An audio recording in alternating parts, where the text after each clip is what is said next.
नमस्कार। आज हम सीधे उस सवाल पर आते हैं जो कई निवेशकों को उलझाता है। हाँ, कि लंबे समय में बेहतर क्या है, मतलब एसआईपी या फिर वो एक मुश्त लमसम। बिल्कुल। हमारे पास इसी पर हुई एक YouTube चर्चा की कुछ जानकारी है। अच्छा।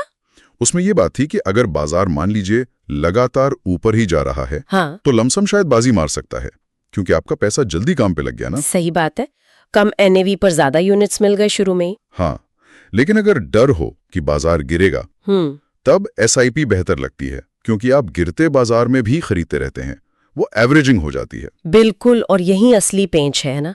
ये अंदाजा लगाना कि बाजार कब ऊपर जाएगा कब नीचे, ये तो लगभग नामुमकिन है। सही कहा। और उस चर्चा से एक बात और निकल कर आई कि लंबे समय में, मतलब 10, 15, 20 साल में, हाँ, चाहे आप एसआईपी करें या लमसम, आपका जो फाइनल रिटर्न है वो अक्सर फंड के एवरेज रिटर्न के आसपास ही होता है। अच्छा, तो बहुत ज्यादा फर्क नहीं पड़ता आखिर में।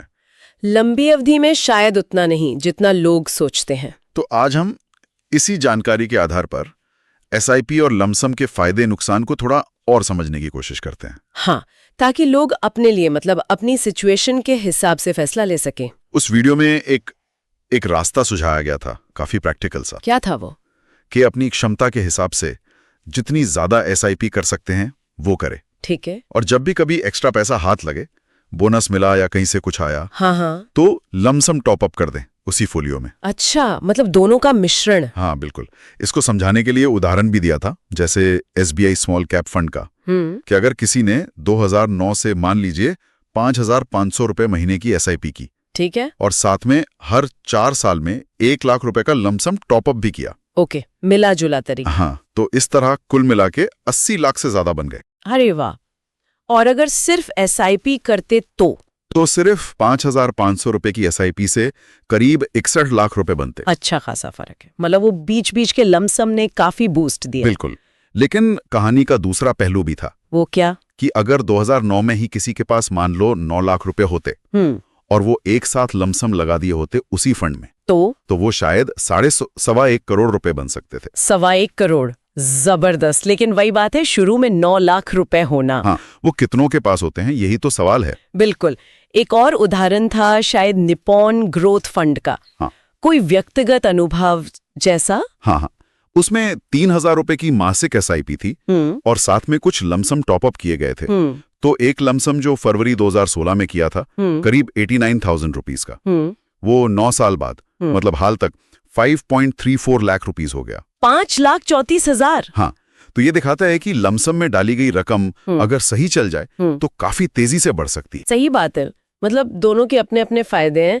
एसआईपी अनुशासन लाती है, एवरेजिंग देती है, और लमसम आपको एक मुश्त बड़ा निवेश करने का मौका देता है, जिससे शायद बड़ा रिटर्न मिल सके, अगर किस्मत और टाइमिंग सही रही। हाँ, और लंबे समय तक टिके रहना भी जरूरी है। अच्छा, उस चर्चा में एक और दिलचस्प बात थी, मुद्रा के इतिहास के बारे में। ओह, उसका क्या लेना देना? पता नहीं क्यों था, पर बताया गया कि कैसे पहले सोने के सिक्के चलते थे, फिर कागज के नोट आए।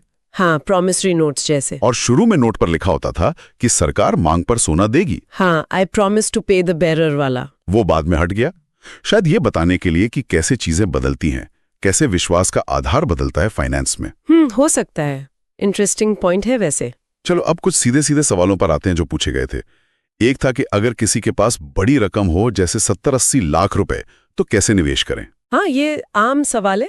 तो वहां सुझाव था कि अगर आपका निवेश का समय लंबा है, मान लीजिए 12-15 साल या उससे ज्यादा, ठीक है, तो एकदम से सारा पैसा इक्विटी में ना डालें, या तो एसटीपी करें, मतलब सिस्टेमैटिक ट्रांसफर प्लान। हाँ, डेट से इक्विटी में धीरे धीरे। बिल्कुल। या फिर उस लमसम को भी 6-12 महीनों में धीरे धीरे किश्तों में डालें। अच्छा, ताकि मार्केट के उतार चढ़ाव का रिस्क थोड़ा कम हो जाए। हाँ, और फंड कौन सा चुनना है, small cap, multi cap, flexi cap, ये तो निवेशक की रिस्क लेने की क्षमता पर निर्भर करेगा। सही है। और एक बहुत कॉमन सवाल, ELSS यानी टैक्स बचाने वाले फंड, क्या 3 साल से पहले पैसा निकाल सकते हैं? इसका जवाब सीधा नहीं था। ELSS में हर एसआईपी, हर किश्त 3 साल के लिए लॉक हो जाती है। ओह, मतलब हर इंस्टॉलमेंट का अपना 3 साल का लॉक इन। बिल्कुल। आप चाहे तो नई एसआईपी बंद कर सकते हैं, लेकिन जो पैसा लग चुका है वो 3 साल पूरे होने पर ही निकलेगा। ये क्लियर हो गया? तो कुल मिलाकर क्या समझे इस पूरी चर्चा से? एसआईपी वर्सेस लमसम का कोई एक सही जवाब है? लगता तो नहीं, मतलब सोर्स मटेरियल के हिसाब से दोनों ही तरीके लंबे समय में पैसा बना सकते हैं, कोई एक विजेता नहीं है। चुनाव असल में आपकी व्यक्तिगत स्थिति पर है।